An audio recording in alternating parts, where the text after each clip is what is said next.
नमस्कार दोस्तों, आरती सौरभ सहदेव चैनल पर आपका एक बार फिर से स्वागत है। तो आज हम फिर लेकर आए हैं आपके लिए एक नई कहानी जिसका नाम है गरीब लकड़हारा। तो यह एक बूढ़े लकड़हारे की कहानी है जिसके परिवार में कोई भी नहीं था, जो बिल्कुल अकेला था। तो चलिए दोस्तों, कहानी को शुरू करते हैं। किसी गांव में एक बूढ़ा लकड़हारा रहा करता था। 70 वर्ष के करीब उसकी उम्र थी। उसके परिवार में कोई भी नहीं था, वह बिल्कुल अकेला रहता था। जमा पूंजी के नाम पर भी उसके पास कुछ भी नहीं था। स्वास्थ्य भी बुरी तरह लड़खड़ाया हुआ था। इसके बावजूद उसे लकड़ियां तोड़ने रोज जंगल में जाना पड़ता था। यही नहीं, दिन भर की तोड़ी लकड़ियां उसे शाम को बाजार में बेचनी भी खुद ही जाना पड़ता था। और कहने की ज़रूरत नहीं थी कि तब कहीं जाकर रात को उसे 2 निवाले नसीब होते थे। वाकई बड़ा कष्टपूर्ण जीवन था उसका। यह तो ठीक, पर उसकी असली शामत वर्षा ऋतु में आ जाती थी।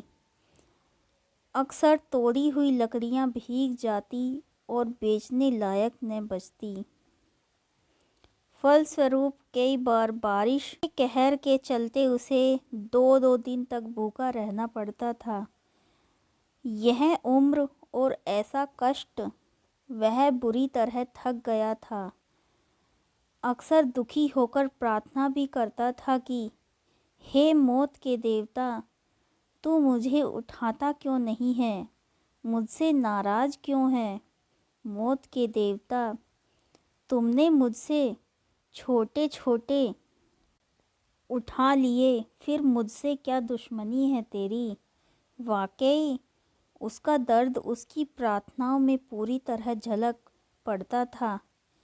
लेकिन एक दिन कमाल हो गया।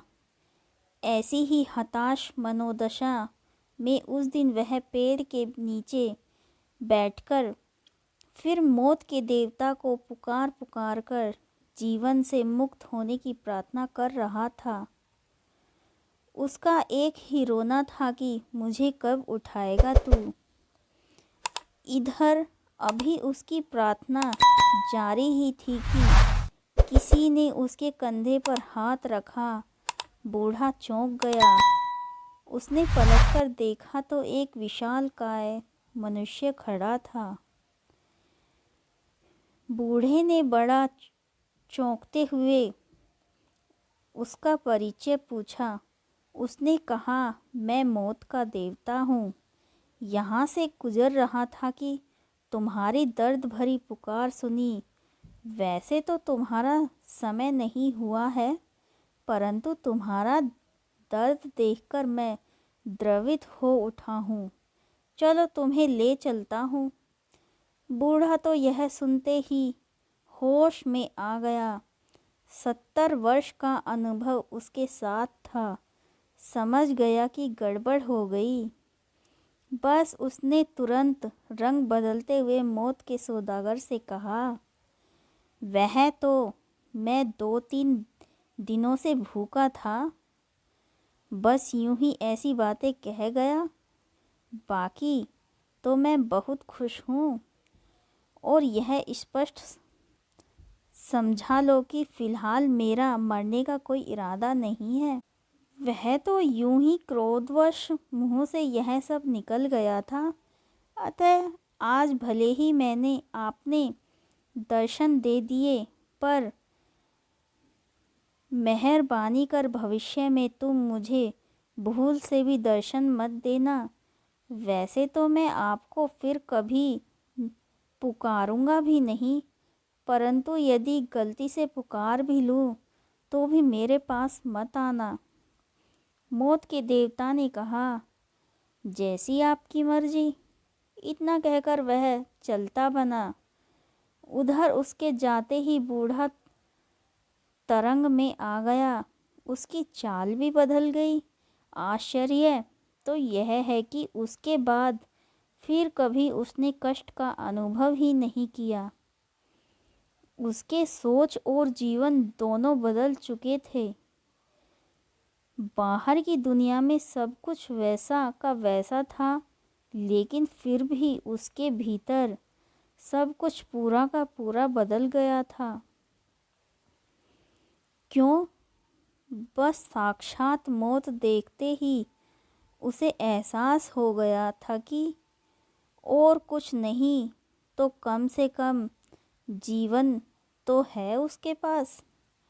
और जब जीवन है, एहसास जीवित है, फिर और क्या चाहिए। तो दोस्तों, मनुष्य के लिए उसके जीवन से बढ़कर और कुछ भी नहीं है।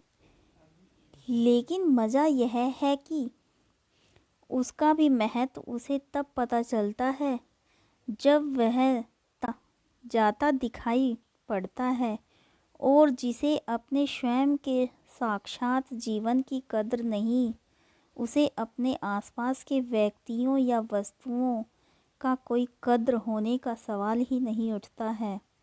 लेकिन यह मनुष्य का पागलपन नहीं तो और क्या है कि उसे जो है वह मिट्टी जान पड़ती है, और गलती से खो जाए तो वही उसे सोना मालूम पड़ता है।